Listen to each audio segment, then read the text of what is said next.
İyi günler. Nasılsınız? Merhaba demeyeceğim. Çünkü ben hiç iyi değilim. Neden iyi değilim? Bu günlerde şu videoyu bile hazırlamamak için yaklaşık aylarca, yani 3-4 aydır bir direniyorum kendi kendime ama baktım şartlar öyle bir duruma gelmiş ki artık bunu da bir anlatmak zorundayım. Çünkü bir şekilde herkes konuşuyor. Herkesin konuştuğunu bilen bilmeyen duyuyoruz. İnsanları bir yerden bir yere taşıyorlar. Hiç olmazsa biz bildirdik, söyledik diyelim yani. Bunu söylemek için şu an bu videoyu hazırlamış bulunuyorum. Yaklaşık 15 senedir, 15 sene önce, 16-17 sene önce en son rahatsız olduğum, grip olduğum zaman 2002. Yani 2003'te diyelim şuna.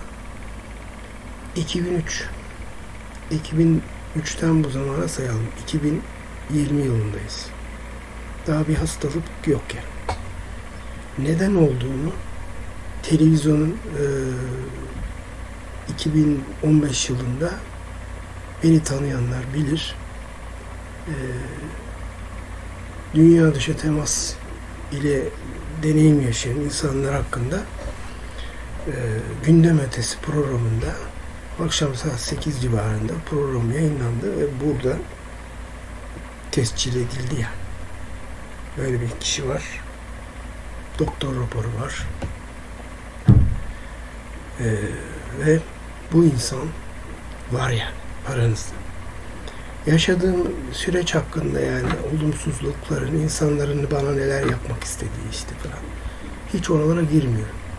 Hiçbir menfaat, hiçbir çıkar, hiçbir kötü art niyet ya da istismar amacı olarak kullanmadım.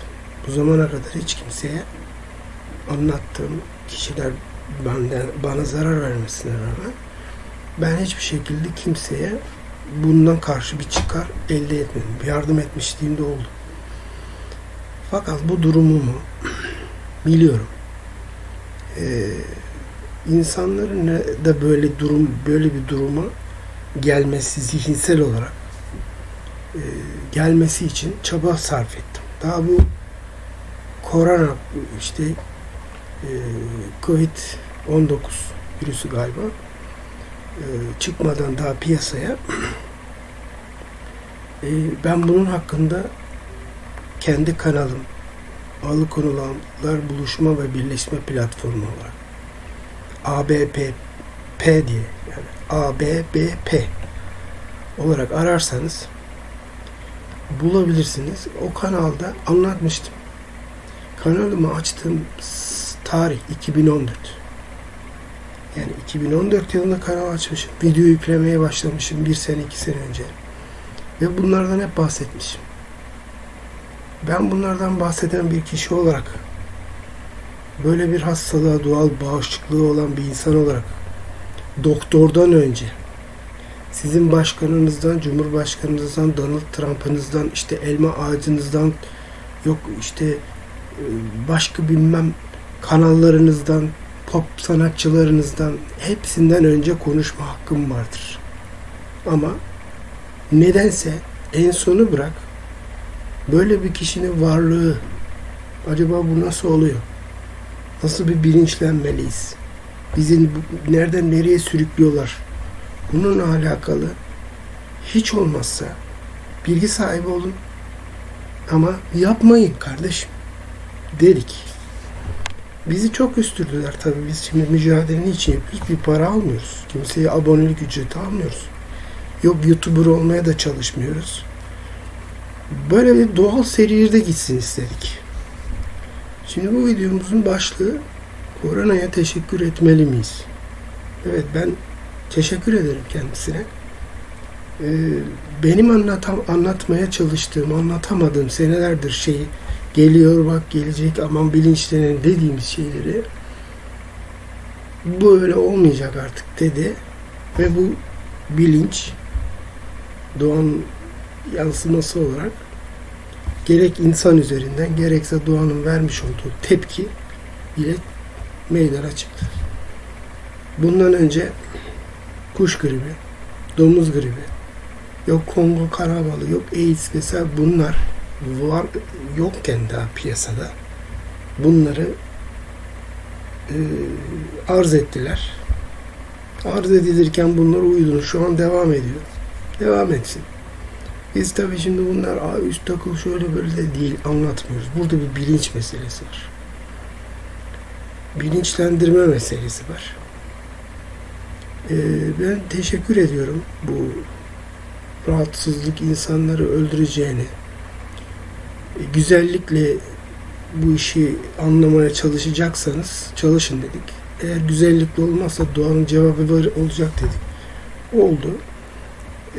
Bari hiç olmazsa bundan sonrasında benim gibi bir karakterle ne anlatmak istiyor bu arkadaş? Anlamaya çalışarak nasıl doğal bağışıklık, antikor nasıl üretir vücudunuz? Bunlarla alakalı bilgi sahibi olmanızı istiyorum. Yani el yıkamayan, efendim yerlere tüküren birçok insan bugün bu şeyleri vazgeçti yani. Teşekkürü o yüzden yani iş can korkusu olunca böyle anlıyormuşsunuz demek ki. Şöyle yapmayalım, böyle yapmayalım dedik. Yok biz yaparız, sen kimsin falan. Ondan sonra şimdi bak daha geniş bilgi elde etmek istiyorsanız vakit ayıracaksanız evinize hepiniz kapandınız yani. Alıkonuldunuz. Yani alıkonulanlar buluşma ve birleşme platformunun acaba alıkonulanlar kelimesi niye konuldu? Bu durumu gördük, söyledik.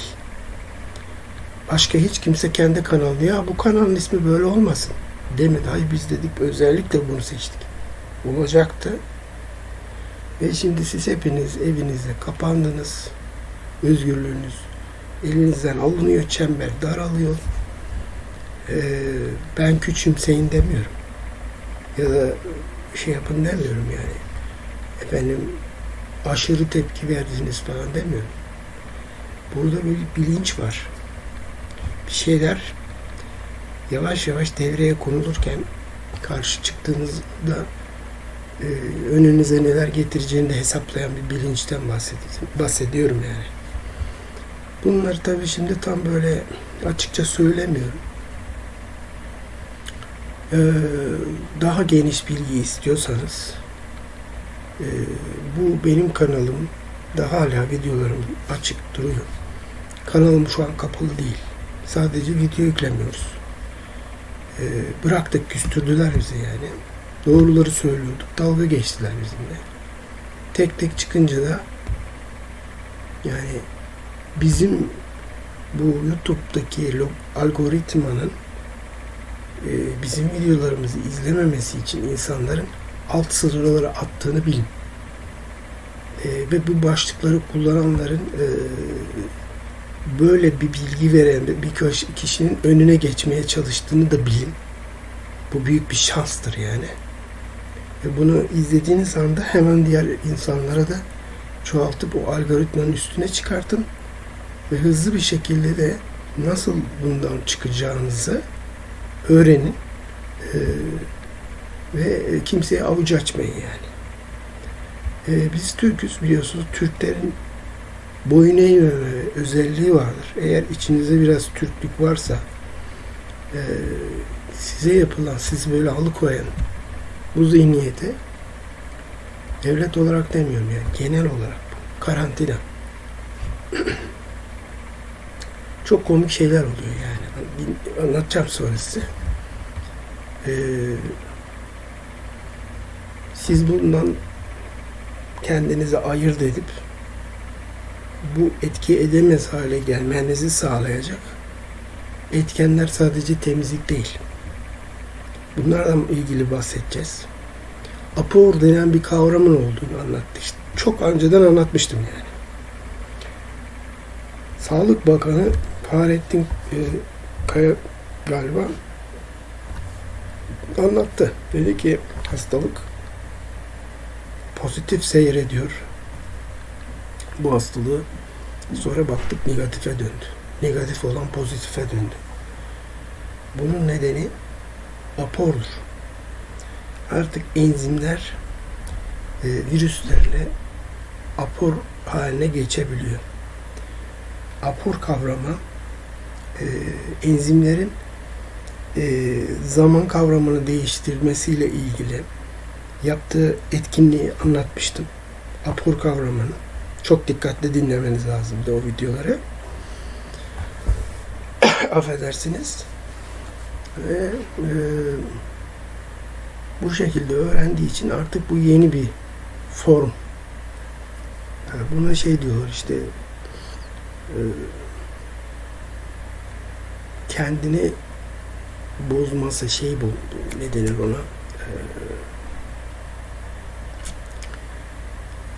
deforme olması yani.